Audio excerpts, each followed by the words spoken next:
Bye bye macro. Bye, Macro. Bye bye, Macro. Bye bye, Macro. Bye, Macro.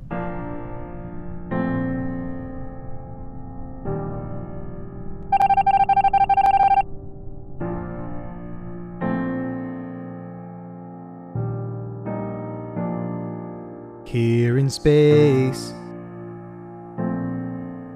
you can't hear the lies. Here in space, I'm the one who dies. I don't know what I did to hurt you. I was in med bay doing tasks, but everybody kept on screaming, and nobody even asked. Here in space, I'm yelling through the skies. Here in space, nobody can hear me cry. Why?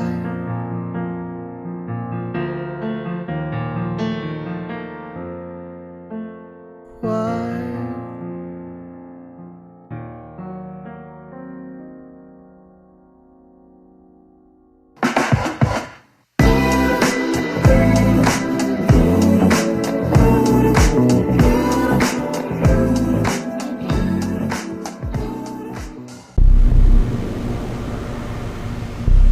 Among Us is a sci-fi murder mystery game.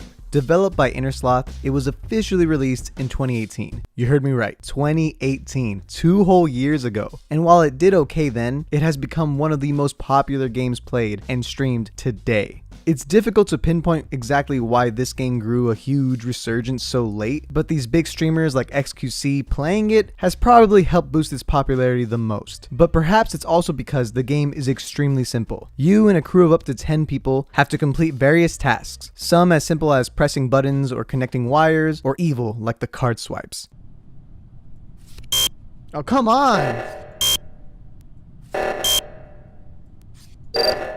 Dude, that's so annoying. And if all the tasks get done, the crewmates win. But there is at least one secret imposter among us. These imposters will kill crewmates and sabotage the mission. And the imposters win if they manage to kill enough crewmates without being caught. So in between objectives, bodies of dead crewmates will hopefully be found and reported, where the crew will then discuss what everyone was doing and maybe deduce who the imposter is, or fail miserably and kick out an innocent person, and slowly destroying friendships. Even if you don't find a body, you can call a meeting by pressing the emergency button that is located usually where you spawn. You can do it to have actual discussions or just mess around. Please don't. Nick, what are you doing? Baba Booey. Yeah! Is that it? All right. Right now. No more banana. No more banana. What are you funny when he said Baba Booey? Oh, Damn. who's gonna be our comedic relief now? There is no in-game voice chat, so we play on Discord where we only talk during discussions, and you must mute if you are dead or doing tasks. You can also communicate via text chat, but it's better with voice chat. And while there is an online mode where you can play with random people, it's a lot more fun with actual people you know. Now, I want to go over the 2 roles in a little more detail to help flesh out the game for you noobs, who for some reason still haven't played this game yet. Starting with...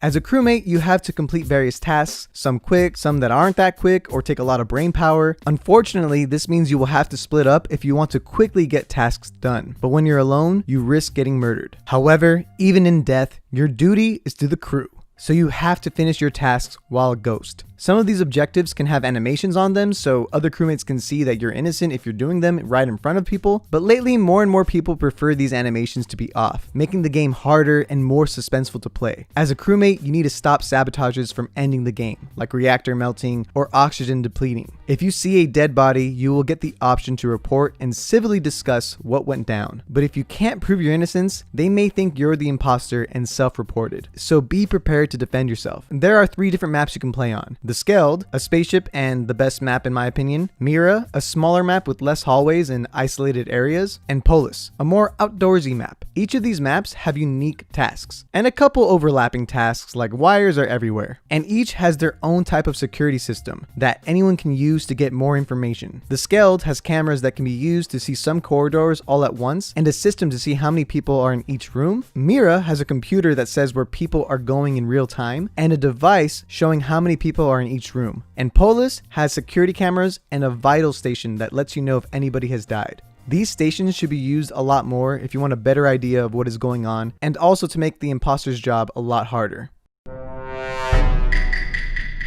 You and a partner, if your group is big enough, will be the imposters, and your goal is to blend in as much as possible. You're gonna fake doing tasks and just be a good person for the most part, but once the opportunity strikes, with no witnesses around, cut people in half. This may seem like an overpowered and insane position to be in, but your ability to kill is on a cooldown, so you can't just kill everybody in sight. You will get caught if you kill someone in front of others. Sometimes you can just get away with it.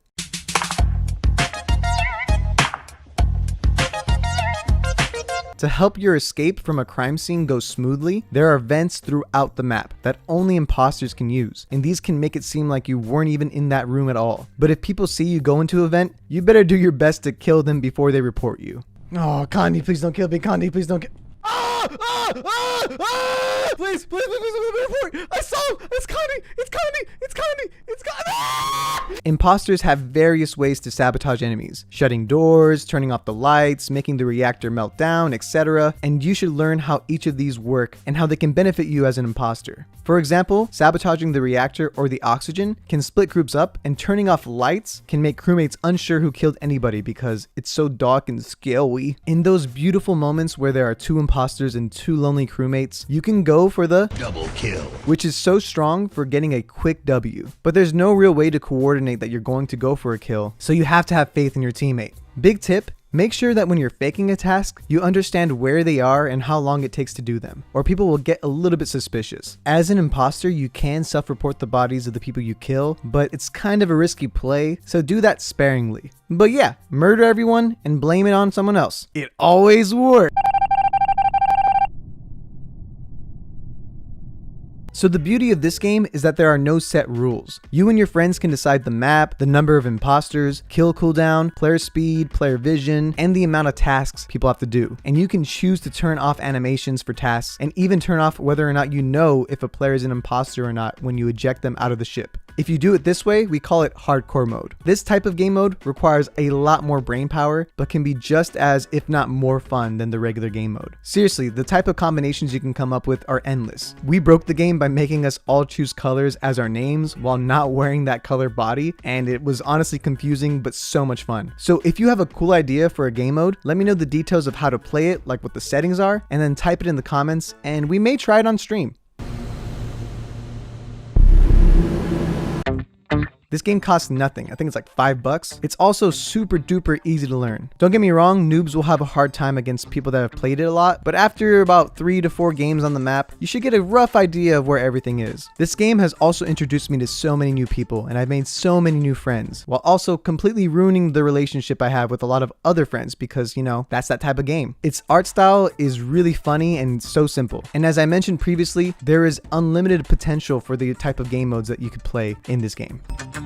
The servers are way too small. I don't think they were expecting the game to be this popular, so hopefully they can fix this. It may be very difficult for you to create a lobby at peak hours. Sometimes strangers can crash your game because the code may actually be a duplicate for a different server, or somebody leaked the code on stream. So you have to hide the code at all times. Here's how I do it. I put my little M logo right there. You know, that same M logo that's on all my videos and is now officially on hats? That's right. You can buy these hats and other dope merch in the links down below. Check it out. It's sick. Where was I? Oh yes. I wish there was voice chat in this game so you didn't have to manually mute, unmute, and deafen and constantly crash Discord. I also wish there were more maps. Please. This game is great, but 3 maps is really not enough. I know the game is 2 years old, but recently it has gotten so big, and the developers should capitalize on this by selling new maps.